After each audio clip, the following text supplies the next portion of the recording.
지냈더라. 아멘. 여러분, 흑역사라는 말이 있습니다. 그리고 잘 사용하지는 않지만 백역사라는 말도 있습니다. 흑역사는 너무 부끄러워서 없었으면 좋을 뻔했던 과거의 역사를 의미합니다. 반대로 백역사는 자랑스러워서 나타내고 싶은 과거의 이야기를 의미합니다.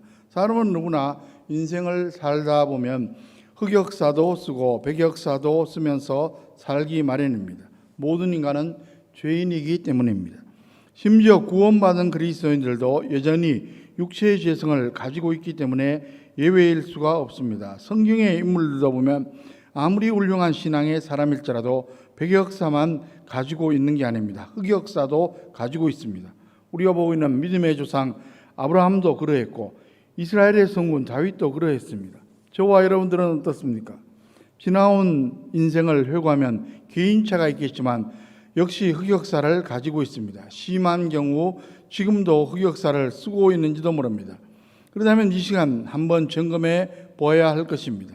그래서 지나간 흑역사는 회개함으로 털어버리고 백역사는 감사함으로 간직하시기 바랍니다. 그리고 남은 생에 더 이상 흑역사를 쓰지 말고 백역사를 쓰는 저와 여러분의 가정, 자녀, 후손들 다 되시기를 주님의 이름으로 간절히 축원합니다. 흔히 많은 사람들이 솔로몬 하면 좋은 이미지만 생각하고 긍정적으로 평가하지만 성경은 분명히 그의 흑역사를 기록하고 있습니다. 누누이 말씀드리지만 성경은 좋은 면만 부각시키는 소위 위인전이 아닙니다. 성경은 긍정적이든 부정적이든 가리지 않고 인간의 실상을 적나라하게 기록합니다. 그러므로 우리가 성경을 읽을 때 어떤 인물의 백역사만 보아서는 안 됩니다. 흑역사를 꼭 들여다 보아야 합니다. 그럴 때 비로소 그 인물에 대한 정당한 평가를 내릴 수 있고 그로부터 신앙의 교훈도 얻을 수 있습니다. 다윗의 뒤를 이어 솔로몬이 이스라엘 왕이 되었을 때 그의 처음 모습을 보면 정말로 아름답고 귀합니다. 기브온 산당에 올라가 일천번제를 드리고 기도합니다. 하나님께서 이를 가상히 여겨 이렇게 말씀하셨습니다. 열왕기상 3장 5절에 보면 기브온에서 밤에 여호와께서 솔로몬의 꿈에 나타나시니라. 하나님이 이르시되 내가 내게 무엇을 줄고 너는 구하라. 그때 솔로몬이 무엇을 구했습니까? 먼저 하나님의 은혜에 감사하면서 백성들을 재판하고 다스릴 수 있는 지혜를 구합니다. 그 기도가 하나님의 마음에 쏙 들었습니다. 열왕기상 3장 10절에 솔로몬이 이것을 구하매 그 말씀이 주의 마음에 든지라. 하나님께서는 기뻐하시며 솔로몬에게 차고 넘치는 축복을 부어주십니다. 지혜를 주시되 전후무하게 탁월한 지혜를 주십니다. 게다가 강구하지 않은 부귀영화를 주시되 그 어떤 왕들과 비교해도 더 풍성한 축복을 부어주셨습니다. 열왕기상 3장 12절 13절에 보면 내가 내 말대로 하여 내게 지혜롭고 총명한 마음을 주노니 내 앞에도 너와 같은 자가 없었거니와 내 뒤에도 너와 같은 자가 일어남이 없으리라. 내가 구하지 아니한 부귀와 영화도 내게 주느니 내 평생에 왕들 중에 너와 같은 자가 없을 것이라. 이렇게 해서 솔로몬은 초기에 탁월한 지혜로 선정을 베푸며 하나님의 복을 마음껏 누렸습니다. 그런데 안타깝게도 성경 열왕기상 11장의 솔로몬의 모습을 보면 어떻습니까? 새 속에 빠져서 허우적거리는 모습을 보이고 있습니다. 하나님의 말씀을 어기고 많은 처첩을 둡니다. 그 자체도 심각하지만 그 여인들은 이방 나라의 공주나 완주곡들입니다. 소위 정략 결혼을 한 것입니다. 물질욕과 권력욕 때문입니다.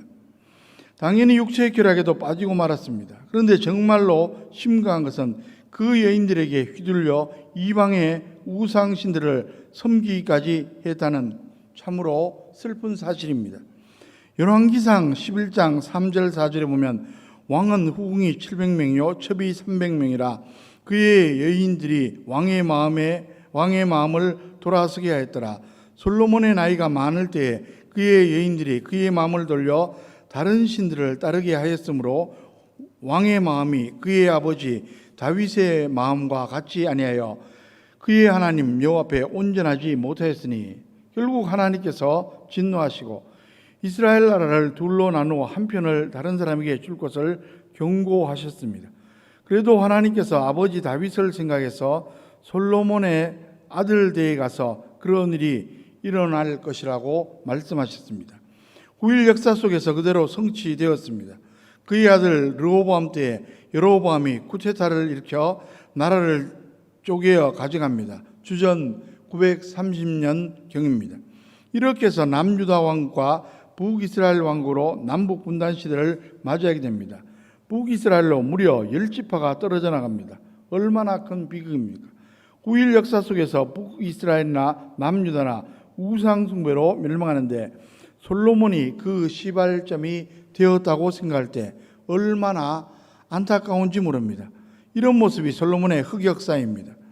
그러면 도대체 그렇게 지혜롭던 솔로몬이 왜 이 지경까지 되었습니까? 하나님을 향한 사랑이 점점 식어지면서 세상을 사랑하게 되었기 때문입니다. 결국 세속적인 욕망에 사로잡혀 빠져나오지 못하고 허덕이게 된 것입니다. 사람이 한번 욕망에 사로잡히기 시작하면 헤어나오기가 굉장히 어렵습니다. 마치 이런 겁니다. 혹시 몽키 트랩에 관해서 들어보셨습니까? 원숭이 덫입니다. 북아프리카의 원주민들이 원숭이를 잡을 때 사용하는 덫입니다. 조롱박을 준비해서 원숭이의 손이 겨우 들어갈 정도로 구멍을 뚫어 놓습니다. 그리고 그 안에 맛있는 열매를 넣어둡니다. 이것을 길목에 두면 원숭이가 지나가다 보고 얼씨구나 좋아하며 손을 집어넣습니다. 그리고 열매를 빼내려고 길을 씁니다. 하지만 움켜쥔 손을 풀기 전에는 빼낼 수가 없습니다. 그때 사람이 다가가서 딱 잡습니다. 손만 풀면 얼마든지 도망갈 수 있는데 욕심을 부리다가 잡히고 마는 것입니다. 성경 말씀 그대로입니다. 야고보서 1장 15절에 욕심이 잉태한 즉 죄를 낳고 죄가 장성한 즉 사망을 낳느니라. 여러분, 솔로몬이 세상을 사랑하다가 점점 더 깊이 빠져들어가고 있었습니다. 욕심을 놓으면 되는데 계속 붙잡고 있다가 멸망 직전까지 간 것입니다. 그렇게 지혜롭다고 하던 솔로몬인데 이때는 왜 이렇게 어리석은지. 한 5년 전에 국립중앙박물관에서 특별한 전시회가 열린 적이 있습니다. 그 제목은 신안 해저선에서 찾아낸 것들이었습니다. 전남 신안 앞바다에서 해저선을 발견해서 유물을 발굴한 지 40주년을 기념하는 유물 전시전을 열었던 것입니다. 그때 신문기사에 이런 이야기가 있었습니다. 본격적인 발굴 이전에도 해안가에서 도자기들이 이따금 발견되어 주민들이 수집했다고 말합니다. 그런데 뭣도 모르고 처음에는 엿장수에게 엿과 바꾸기도 하고 아니면 푼돈을 받고 넘겨주었다는 겁니다. 심한 경우 개밥 그릇으로 사용했다고 합니다. 나중에 그것이 모두 청자원 백자했음을 알고 땅을 치며 한탄했다고 합니다. 여러분, 우리가 예수님의 십자가 대속의 내로 구원받고 얻은 영생은 엄청난 가치를 가진 것입니다. 그 가치를 알고 영생의 기쁨을 누리며 살아야 할 텐데 세상의 하찮은 것들에 집착하니라 제대로 누리지 못한다면 얼마나 어리석고도 억울한 일입니까? 사도 바울은 예수님을 만나고 영생의 가치를 깨달은 후에 이렇게 고백했습니다. 빌립보서 3장 8절 9절 또한 모든 것을 해로 여김은 내 주 그리스도 예수를 아는 지식이 가장 고상하기 때문이라.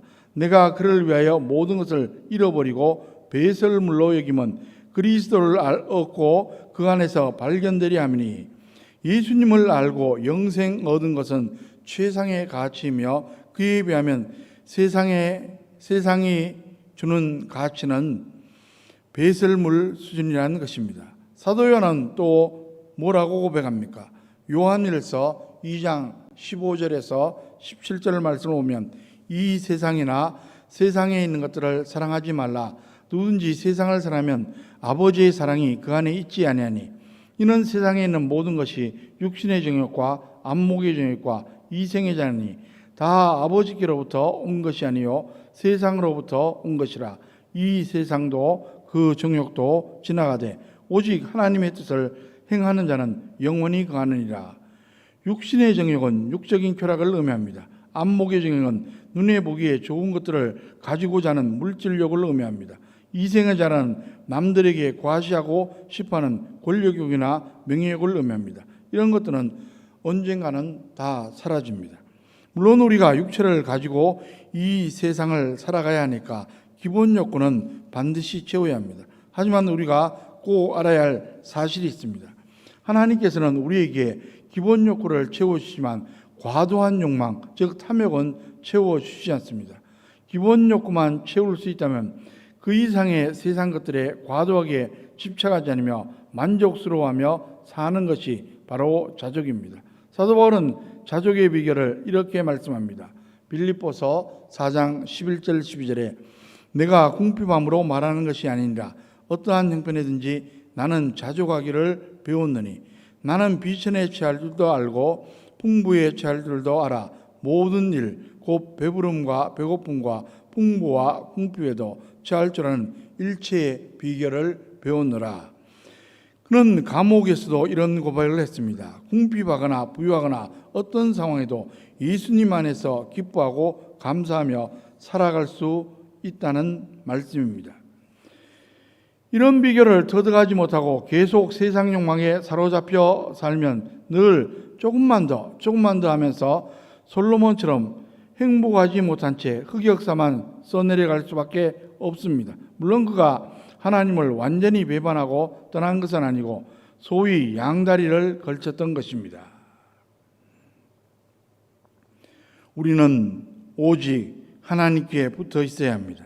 그럴 때 참 기쁨의 인생을 살아가면서 하나님을 영화롭게 할 수가 있습니다. 그리고 백역사를 쓸 수가 있습니다. 다행히 솔로몬은 말년에 회개하고 결단합니다. 그리고 다시 하나님을 뜨겁게 사랑합니다. 그런 마음으로 쓴 책이 바로 전도서입니다. 그는 과거 자신의 흑역사를 담담히 고백합니다. 잘 모르고 그랬다는 것입니다. 세상을 살아며 꽤나 성공한 것 같았는데 나중에 보니까 다 헛된 일이었다고 고백합니다. 전도서 1장 2절에 전도자가 이르되 헛되고 헛되며 헛되고 헛되니 모든 것이 헛되다. 그는 세상을 살아며 육신의 정욕과 안목의 정욕 그리고 이생의 자를 추구하고 성공했지만 나중에 알고 보니 모두 다 헛되다고 고백합니다. 전도서 1장 14절에서도 비슷한 고백을 합니다. 내가 해 아래에서 행하는 모든 일을 보았노라. 보라 모두 다 헛되어 바람을 잡으려는 것이로다. 한창 세상을 따라다닐 때는 무언가 대단해 보였는데 나중에 보니까 아무것도 아니더라. 다 사라지고 없더라. 이런 고백입니다. 솔로몬이 이렇게 과거에 하나님을 멀리하면서 세상과 짝했던 것, 실수하고 범죄했던 것을 철저히 회개하니까 하나님께서 솔로몬의 흑역사를 용서하시고 깨끗하게 해 주셨습니다. 그 누구도 우리도 마찬가지입니다.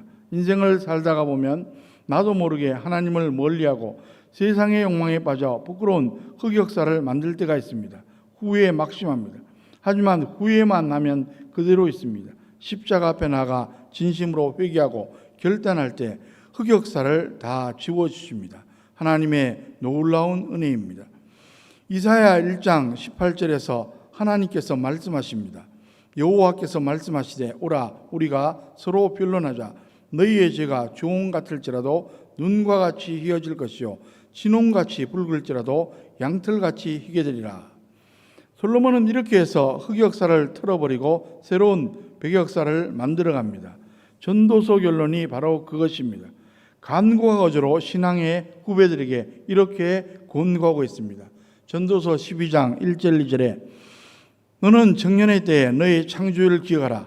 그 공고한 날이 이르기 전에 나는 아무 낙이 없다고 할 해들이 가깝기 전에 해와 빛과 달과 별들이 어둡기 전에 비 뒤에 구름이 일어나기 전에 그리하라. 무슨 말입니까? 하루라도 젊었을 때 죽음의 순간이 다가오기 전에 하나님을 기억하라는 것입니다.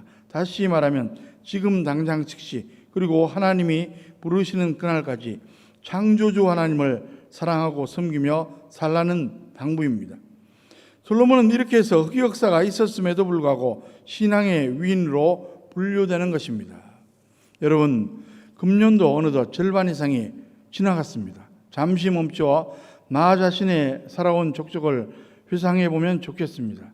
나의 자랑스러운 백역사는 무엇이었으며 나의 부끄러운 흑역사는 무엇이었는지 한번 깊이 생각해 보시기를 바랍니다. 혹시라도 세상 일에 파묻혀 살다가 나도 모르게 하나님을 멀리하지는 않는지, 그러다가 세상의 욕망에 끌려다니지는 않았는지 생각해 보시기를 바랍니다.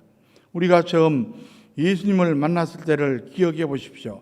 죄와 영원한 사망에서 구원받은 그 한 가지로, 영생을 얻고 장차 천국에 들어갈 수 있게 된 그 한 가지만으로 늘 기뻐하며 감사했던 그때를 말입니다. 그래서 다시 한번 주님을 향한 첫사랑을 회복하고 세상이 아니라 진정 하나님을 사랑한 자로 살아갈 수 있기를 간절히 소원합니다. 요한계시록 2장을 보면 주 1세기 소아시아, 지금의 터키에 소재한 7교회 중 에베소 교회에 주님이 주신 말씀이 나옵니다. 에베소 교회 성도들이 신앙을 잘 지키고 충성했던 것을 매우 칭찬하십니다. 동시에 충만한 내용도 있습니다. 계시록 2장 4절 5절에 보면 그러나 너를 책망할 것이나니 너의 처음 사랑을 버렸느니라. 그러므로 어디서 떨어졌는지를 생각하고 회개하여 처음 행위를 가지라. 만일 그러하지 아니하고 회개하지 않으면 내가 내게 가서 내 촛대를 그 자리에서 옮기리라. 그토록 순수하고 뜨겁게 사랑했던 그 신앙을 회복하라는 말씀입니다. 그렇지 않고 계속 주님을 멀리하면 촛대를 옮긴다고, 즉 교회를 없애버리겠다고 경고하신 것입니다. 개인적으로 보면 인생이 공고해진다는 경고입니다. 서두에 언급했던 아브라함이나 다윗도 마찬가지입니다. 이런저런 실수를 하고 흑역사가 있었지만 첫사랑을 회복하고 결국은 승리의 인생을 살았습니다. 미국 플로리다주 마이애미 북쪽 포드 로더데일이란 도시에 코랄리지 장로교회가 있습니다. 지금은 별세했지만 담임 목사였던 제임스 케네디 목사의 이야기입니다. 케네디 목사는 한국교회 전도 폭발 훈련 창시자로 잘 알려져 있습니다. 그는 방송사역 등을 통해 수많은 영혼에게 복음을 전함으로 주님께 인도한 귀한 분이십니다. 그는 한 명의 그리스도인으로서 그리고 한 명의 목회자로서 정말로 존귀한 인생을 살았습니다. 하지만 그에게도 흑역사가 있었습니다. 젊은 시절 그는 댄스 선생이었습니다. 모든 여성들과 실컷 춤을 추며 육체의 쾌락에 빠져 하루하루를 보내고 있었습니다. 그러던 어느 날 잠시 쉬는 시간에 라디오 다이얼을 돌리는데 방송 설교가 나오는 겁니다. 그 순간 강력한 메시지가 그의 마음에 꽂혀서 감히 다이얼을 다른 데로 돌릴 수가 없었습니다. 당신은 인생을 마치는 그 마지막 순간 과연 어디에 가 있을 겁니까? 지금 당장 주님께 돌아오십시오. 그는 그 설교를 끝까지 들었고 그날 극적으로 회개하고 주님께 돌아왔습니다. 그리고 세상을 사랑했던 과거를 청산하고 하나님을 뜨겁게 사랑하는 삶을 살기 시작했습니다. 주님을 가까이 하는 게 가장 큰 기쁨이 되었고 주님의 증인으로 살아가는 게 가장 큰 보람이 되었습니다. 마침내 흑역사를 틀어버리고 멋진 백역사로 장식된 멋진 생애로 인생을 마칠 수가 있었습니다. 여러분, 과연 우리는 무엇을 위해 가장 많은 시간을 사용하고 있습니까? 열심을 내고 있습니까? 만일 세상의 욕망을 위해 가장 많은 시간을 보내고 있다면, 가장 큰 열심을 내고 있다면 어쩌면 지금 흑역사를 쓰고 있는지도 모릅니다. 코로나19로 허둥거리다 보니까 어느덧 1년 반이 지나고 금년만 해도 절반 이상이 지나갔습니다. 혹시 하나님께서 멀어져 있다면 가까이 다가야 합니다. 그리고 하나님과 시간을 많이 보내야 합니다. 꼭 말씀과 기도 시간만 많이 가지라는 것이 아닙니다. 언제 어디서 무엇을 한지 주님과 동행하는 자세로 살아가시기 바랍니다. 그리고 홀로 떨어져 있으면 허약해지므로 교회 공동체와 연결되어 있으시기 바랍니다. 아무쪼록 더욱 하나님을 사랑함으로 아름다운 인생의 백역사를 써나가는 저와 여러분의 가정, 자녀, 후손들 다 되시기를 주님의 이름으로 간절히 축원합니다. 오늘 본문 21장 1절 말씀을 보십시오. 하나님께서는 아브라함에게 특별한 자녀를 주셨습니다. 그 아들이 특별한 이유는 하나님의 말씀으로 낳았다는 데 있었습니다. 하나님의 말씀대로 사라를 돌보셨고 말씀대로 사라에게 행하셨다는 사실을 두 번이나 반복해서 강조하고 있습니다. 여기서 돌보셨다는 것은 하나님께서 찾아오셨다는 겁니다. 사라의 몸은 이미 늙어서 정상적으로는 자녀를 낳을 수가 없었습니다. 그러나 하나님은 그를 찾아서 어떤 일을 행하셨습니다. 이미 죽은 것이나 마찬가지였던 그의 몸에 변화를 주셔서 그로 하여금 잉태하여 아이를 낳게 하신 겁니다. 여러분, 보통 아이들은 모두 자연적으로 출생합니다. 물론 아이가 태어날 때마다 하나님께서는 새 생명을 창조하십니다. 모든 아이들이 생길 때마다 하나님께서는 새 생명을 창조하고 계십니다. 그래서 모든 아이는 다 소중하고 귀합니다. 그럼에도 불구하고 우리는 이 아이들을 말씀으로 태어났다고 말하지는 않습니다. 하나님의 말씀으로 태어난 아이는 둘밖에 없습니다. 하나는 사라가 90세에 난 이 아들이고 다른 하나는 마리아가 천여째 난 예수 그리스도입니다. 이 점에서 사라가 낳은 아이는 예수 그리스도를 예표한다고 볼 수가 있습니다. 성경에서 말씀으로 낳은 아이는 정상적으로 도저히 낳을 수 없는데 하나님의 말씀이 여자의 몸속에 어떤 변화를 일으켜서 임신하여 낳은 아이를 말합니다. 그런 아이는 사라가 낳은 이삭과 마리아가 낳은 예수 그리스도 두 명밖에 없습니다. 그 외에 말씀으로 태어난 사람이라는 것은 모두 이상에 태어났지만 하나님의 말씀이 그 영혼 속에 어떤 작용을 해서 새롭게 된 사람을 가리킵니다. 여러분, 모세의 설교를 듣고 있던 이스라엘 백성들은 광야를 헤매고 있었습니다. 아직 단 한 편도 없고 집 한 채도 없습니다. 자신의 포도원과 감람원도 없습니다. 그저 계속 뜨거운 사막을 여행하고 있을 뿐입니다. 이들에게 모세가 말하고 있는 것이 무엇입니까? 사람의 행복은 자연적인 상태에서 부귀와 영화를 누리는 데 있지 않다는 겁니다. 하나님의 말씀이 이 노예 민족 속에 작용해서 하나님을 느끼게 하고 그의 말씀을 듣게 하며 그의 사랑을 경험하게 하는 이것이야말로 참된 행복이라는 것을 모세는 설교하고 있습니다. 너희는 말씀으로 이삭이 특별하게 태어난 것처럼 말씀으로 다시 태어난 자들이기 때문에 이 세상에서 가장 복된 자들이다. 그렇게 말씀하고 있습니다. 우리는 이 세상에서 모든 행복의 조건을 다 가지고 있지 않습니다. 다른 사람들의 행복과 비교할 때 오히려 불행한 요인들이 더 많을지도 모릅니다. 그러나 진정한 축복은 하나님의 말씀으로 다시 태어난 데 있습니다.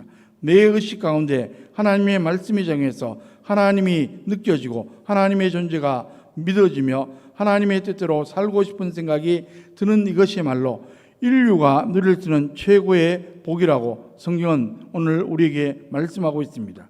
2절 말씀을 보십시오. 앞에서 살펴본 것처럼 아브라함의 아들은 기적적으로 잉태되었습니다. 그러나 잉태만 기적적으로 이루어진 것이지 그 후에 뱃속에서 자라고 출생한 일은 모두 정상적인 과정에 따라 이루어졌습니다. 여기서 시기가 되어라는 것은 정상적인 기간이 다 지난 후에 아이가 태어났다는 겁니다. 이삭은 특별하게 잉태했다고 해서 특별하게 출생하지는 않았습니다. 그도 임신기간을 다 채우고 태어났습니다. 3절 말씀을 보십시오. 이삭이라는 이름은 아브라함이 생각해낸 이름이 아닙니다. 보통 어떤 사람의 이름이 가지는 의미가 무엇입니까? 대개 부모의 희망이나 아이가 태어났을 때 상황에 따라 이름을 짓거나 혹은 아름다운 뜻이나 듣기 좋은 바람에 따라 이름을 짓습니다. 그래서 별 특별한 상황 없이 평범하게 태어난 아이들의 이름을 짓는다는 것은 보통 어려운 일이 아닙니다. 이삭이라는 이름은 웃음이라는 뜻을 가지고 있습니다. 이것은 아마도 하나님께서 아브라함에게 아이를 주시겠다고 했을 때 아브라함이 속으로 웃은 데서 연유한 이름 같습니다. 아브라함은 이 말씀을 선뜻 받아들이지 못하고 웃었습니다. 그러니까 이 이삭이라는 이름 속에는 부정적인 의미가 담겨 있는 겁니다. 하나님께서 아들을 주시겠다고 말씀하셨지만 상황을 볼 때 그 말씀이 성취될 것 같지 않았습니다. 그래서 아브라함은 쓴 웃음, 받아들일 수 없는 웃음, 고통스러운 웃음을 웃었습니다. 그러나 이삭이라는 이름 속에 그렇게 부정적인 의미만 담겨 있는 것도 아닙니다. 처음에 아브라함과 사라는 하나님의 말씀을 받아들일 수 없어서 쓴 웃음을 지었지만 그 말씀이 성취되었을 때는 엄청난 기쁨으로 마음껏 웃을 수가 있었습니다. 그래서 사라는 6절에서 이렇게 말씀하고 있습니다. 6절에 보면은 사라가 이르되 하나님이 나를 웃게 하시니 듣는 자가 다 나와 함께 웃으리로다. 사라는 도저히 성취할 수 없는 하나님의 약속이 성취되었을 때 그 약속을 믿었던 사람들만이 기뻐할 수 있는 승리했음을 웃은 것입니다. 8절로 9절 말씀을 보십시오. 이스마엘이 이삭을 별로 좋아하지 않았으라는 것은 쉽게 우리가 짐작할 수 있는 일입니다. 그러나 사실은 그 이상이었습니다. 이스마엘은 이삭을 단순한 경쟁 대상이 아니라 원수로 생각했습니다. 이 당시 법에 따르면 본부인의 아들이 없을 때 종의 아들이 재산을 상속받을 수가 있었습니다. 그러나 본부인에게서 아들이 태어날 경우에는 하나도 상속받지 못하고 집을 떠나게 되어 있었습니다. 옛날 우리나라에서 본부인의 아들과 첩의 아들을 어떻게 차별하였던가를 생각하면 이 관계를 이해하는데 별 어려움은 없을 겁니다. 아버지가 같다고 해서 신분이 같은 것이 아닙니다. 중요한 것은 어머니가 누구냐 하는 것입니다. 사라는 이스마엘이 자기 아들 이삭을 놀리는 것을 보았습니다. 여기서 놀리다 의미로 사용된 히브리어 단어는 메사하기인데 이것은 창세기에서 몇 군데 사용되고 있는 단어입니다. 나중에 이삭이 자라서 결혼했을 때 흉년이 들어서 블레스 땅으로 가게 되었습니다. 그런데 그는 거기에서 자기 아내 리브가를 누이라고 속였습니다. 그래서 사람들은 온누이 관계인 줄로 알았는데 어느 날 블레셋 왕 아비멜렉이 창문으로 내다보니까 이삭이 자기 아내를 껴안고 있었습니다. 여기서 껴안다에 사용된 단어가 바로 메사학입니다. 그래서 이삭에게 왜 당신의 아내를 누이라고 속였냐고 하면서 따지게 되었습니다. 또 이 단어가 사용된 부분은 보디발의 아내가 요셉을 유혹하는 장면입니다. 보디발의 아내는 요셉이 자신의 유혹을 거절하고 도망치자 앙심을 품고 남편에게 요셉이 자기를 희롱했다고 말합니다. 이때 희롱했다는 것이 바로 이스마엘이 이삭에게 한 것과 같은 짓입니다. 그러므로 이스마엘이 이삭을 놀렸다는 것은 단순히 이스마엘이 같이 놀기 싫어하는 이삭을 데리고 놀면서 짓궂게 괴롭혔다는 뜻이 아닙니다. 이스마엘은 그 당시 가나안 사람부터 못된 버릇을 배워서 이 아이에게 사용하고 있었습니다. 다른 말로 표현하면 이삭에게 아동 성학대행위를 하고 있었다는 말입니다. 아마도 이 말을 할 때 너무 지나친 비약이 아니냐고 생각할지도 모르겠습니다. 아니, 젖도 되지 않은 아이를 상대로 무슨 성학대란 말입니까? 그러나 히브리 단어 메사학은 분명히 장난을 의미하는 말이 아닙니다. 이것은 깊은 성적인 행동을 의미하는 단어입니다. 사실 이 성학대는 이스마엘이 이삭에게 준 고통의 일부에 불과했습니다. 이삭은 아들이지만 전혀 아들답지 못한 삶을 살고 있었습니다. 10절 말씀을 보십시오. 이삭이 젖을 때는 잔치가 배설되었을 때였습니다. 그날 이삭의 모친 사라는 이삭이 이스마엘에게 성학대 당하고 있는 장면을 우연히 목격하게 되었습니다. 그래서 어떻게 했습니까? 사라는 감정적으로 대치하지 않고 정식으로 문제를 제기했습니다. 사라는 이스마엘이 이삭을 성학대했다는 말은 입에 담지도 않았습니다. 그 대신 정식으로 이삭의 권리를 요구하고 나섰습니다. 이 여종의 아들은 내 아들과 함께 기업을 얻지 못할 것입니다. 이들을 내보내십시오. 우리가 잘못 생각하면 어머니의 지나친 욕심 때문에 배다른 아들에 대해서 지나친 반응을 하고 있는 것은 아닌가 생각될 수도 있습니다. 그러나 이것은 이삭이 대처해야 할 당연한 권리였습니다. 그 당시 법으로도 여종의 아들은 재산을 상속할 수가 없었습니다. 단지 종으로 팔지 않고 그냥 자연으로 내보내게 되어 있었습니다. 아브라함은 사라의 말을 듣고 매우 깊이 근심했습니다. 11절 말씀입니다. 11절 말씀을 보십시오.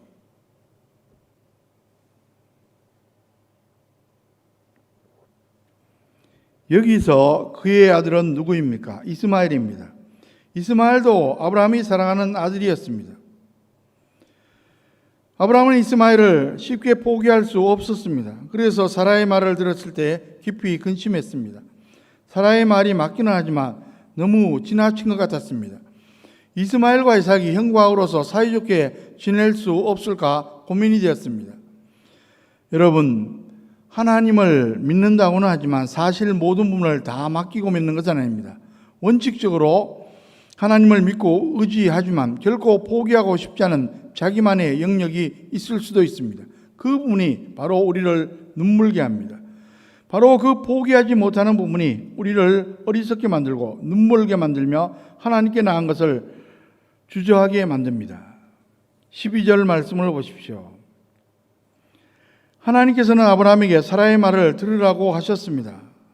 여러분, 아브라함이 포기하지 못하고 있는 이 이스마엘의 문제에 대해서만큼은 아브라함보다 사라가 더 정확하고도 예민하게 하나님의 뜻을 알고 있다는 것입니다. 아브라함이 이미 오래전에 결단을 내려야 했음에도 불구하고 오랫동안 머무르고 있던 문제가 이스마엘의 잘못된 행위를 통해 드러났습니다. 이제는 더 이상 기다릴 수가 없습니다. 사라는 다 보았습니다. 이스마엘이 얼마나 더럽고 잘못된 방식으로 이 하나님의 상속자를 괴롭히는지 다 보았습니다. 상황이 이런데도 더 참는다면 그것은 사랑이 아닙니다. 오늘 저와 여러분들도 한번 생각해 보시기 바랍니다. 아브라함처럼 하나님이 주신 것도 아는데 완강하게 붙들고 있는 것이 무엇입니까?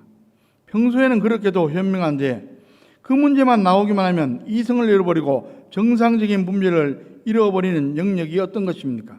그것이 하나님의 복을 방해하고 있고 그것이 우리를 영적으로 미련하게 만들고 있습니다. 아브라함은 어떻게 행동했습니까? 여기에 아브라함의 믿음이 나타나고 있습니다.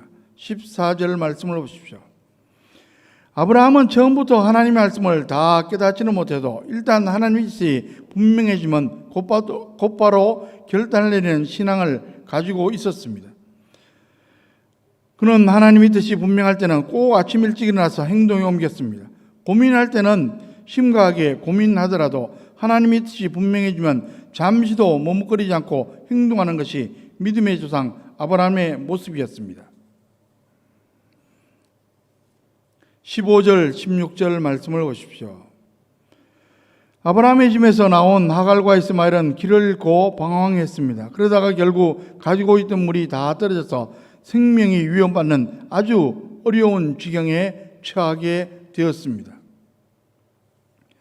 마침내 이스마엘은 쓰러지고 말았습니다. 아들이 쓰러지는 것을 본 하갈은 내 아들이 죽는다 하면서 방송대곡을 합니다. 17절, 18절 말씀을 보십시오. 그때 하나님께서 나타나셨습니다. 우리가 보기에 놀라운 것이 바로 이 부분입니다. 오늘 본문 말씀을 보면 하나님께서 그 어린아이의 소리를 들으셨다는 말이 2번 나옵니다. 사실 방송대고를 한 것은 이스마엘이 아니라 하갈이었습니다. 그러나 하나님께서는 어머니의 소리가 아니라 아이의 소리를 들으셨다고 말씀하고 있습니다. 그 이유는 이스마엘의 이름에 바로 하나님께서 들으신다는 뜻이 담겨 있기 때문입니다. 이스마엘이나 하갈이 소리 지른 것은 기도가 아니었습니다. 그것은 자기들의 속에 있는 분노에서 나온 원망이었습니다. 이스마엘이나 하갈의 소리는 원망이나 신호하는 소리였지 기도는 아니었습니다. 그래도 하나님께서는 그들의 소리를 들으셨습니다. 18절 말씀을 보십시오. 하나님께서는 하갈에게 특별한 명령을 내리셨습니다. 그것은 쓰러져 있는 이스마엘을 붙들어 세우라는 것입니다.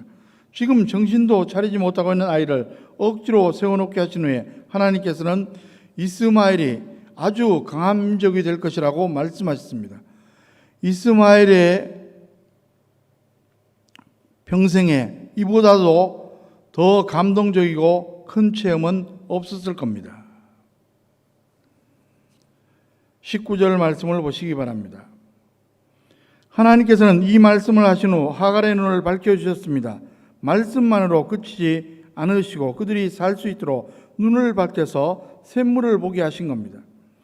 하나님께서 우리에게 어떤 말씀을 하실 때는 반드시 대안이 있습니다. 오늘 우리의 문제가 무엇입니까? 아주 가까운 곳에 있는 하나님의 복을 보지 못하는 겁니다. 지금 하갈과 이스마엘은 가까운 곳에 샘물을 둔 채 죽어가고 있습니다. 20절 말씀입니다. 이때는 활을 잘 쏘는 사람이 매우 유명한 사람이었습니다. 이스마엘은 활을 잘 쏘는 사람이 되었습니다.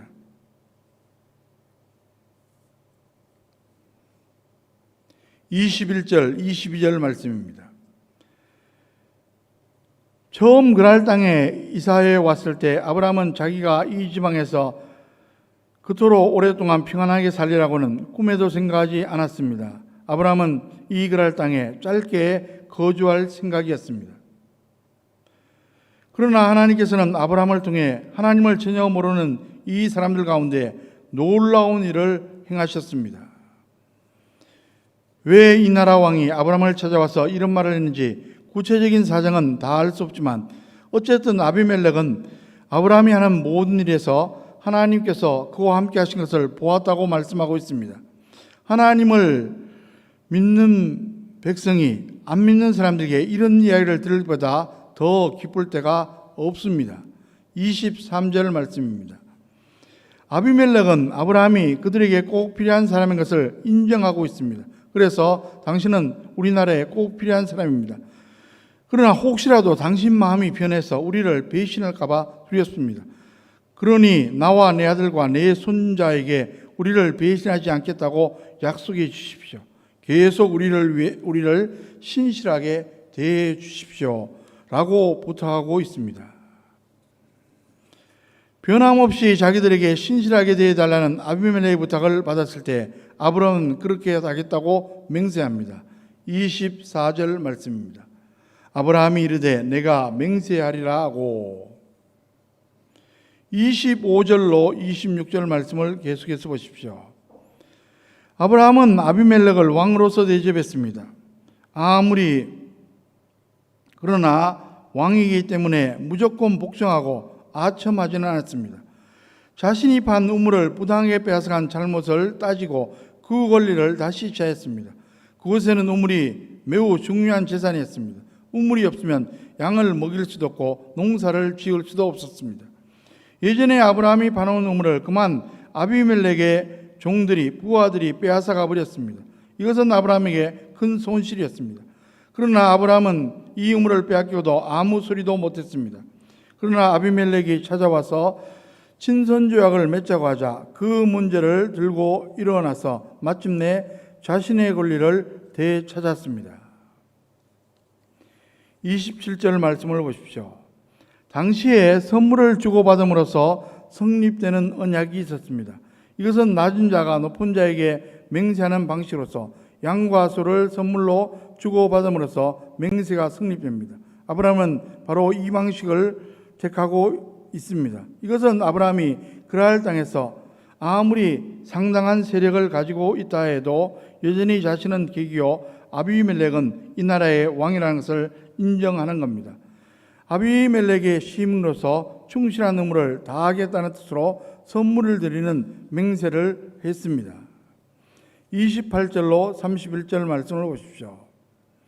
아브라함은 그 우물이 자기의 소유라는 것을 증거하기 위해서 암양 7마리를 따로 주었습니다. 이스라엘 백성들에게 더 중요했던 것은 바로 이 우물이었던 것 같습니다. 아마도 그들이 이 가나안 땅에서 처음으로 자신의 소유로 주장할 수 있는 것이었기 때문일 것입니다. 세바에는 맹세라는 뜻도 있고 7이라는 뜻도 가지고 있습니다. 이스라엘 백성들은 이 맹세의 우물이야말로 자기들을 그 땅으로 부르시는 하나님의 중요한 표시라고 생각했습니다. 그리고 그 다음 표시는 사라의 무덤이었습니다.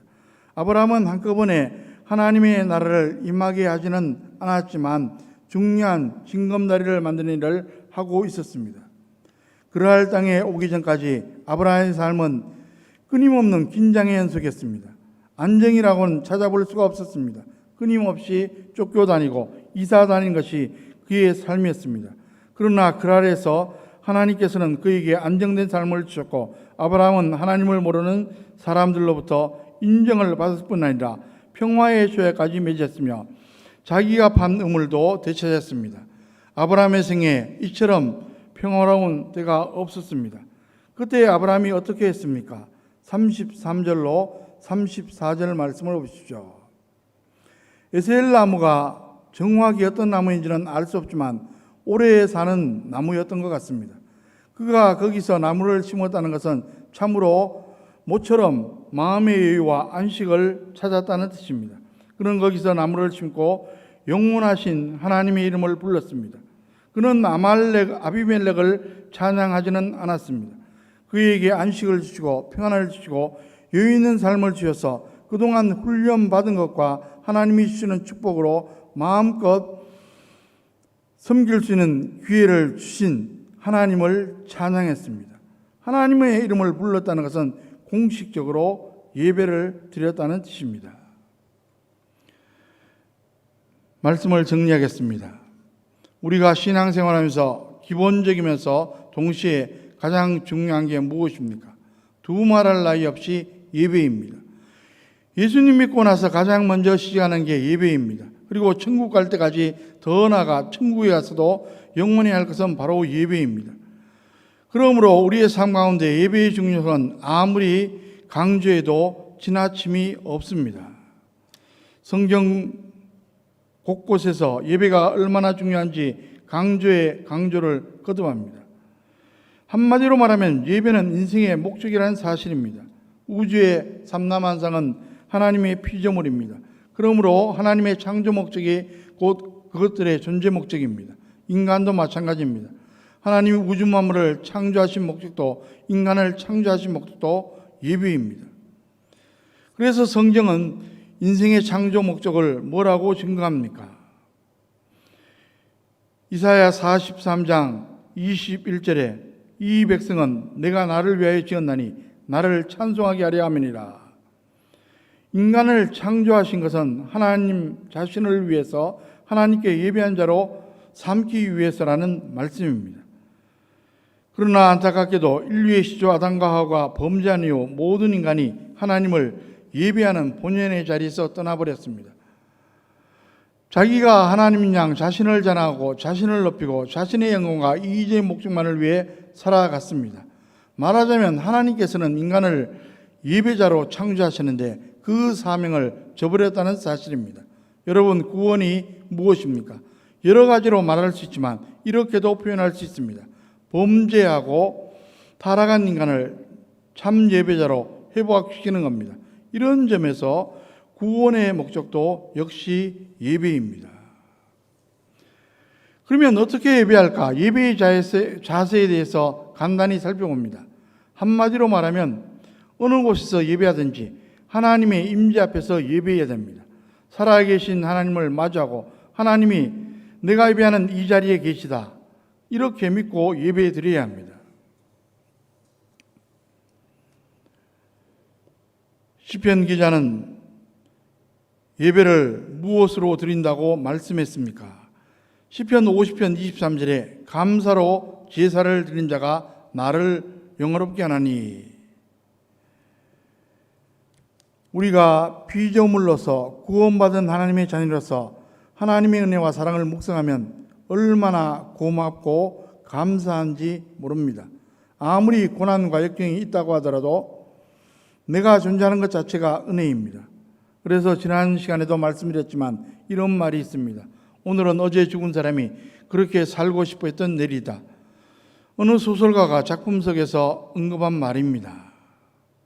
이 말을 잘 새겨보면 고난과 역경이 있든 없든 살아있는 것 자체가 하나님임을 깨달을 수가 있습니다.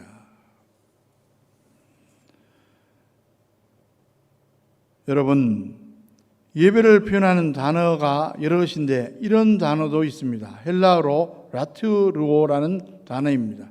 봉사하다 혹은 섬기다라는 뜻인데 영어로 예배를 서비스라고 말하는 것과 흡사합니다. 예배는 하나님 앞에 헌신하고 하나님을 섬기는 겁니다. 흔히 예배를 은혜 받는 것으로 생각하는 분들이 많습니다. 물론 예배 가운데 하나님께서 은혜를 부어주십니다. 그것은 어디까지나 부산물 내지 결과입니다. 동기나 목적은 아니라는 겁니다. 무엇보다 먼저 하나님을 섬기는 것이 예배임을 알아야 합니다. 아무쪼록 저와 여러분의 예배가 살아계신 하나님의 임재 앞에 드려지는 살아있는 예배, 참된 예배가 되기를 주님의 이름으로 간절히 축원합니다. 기도하겠습니다.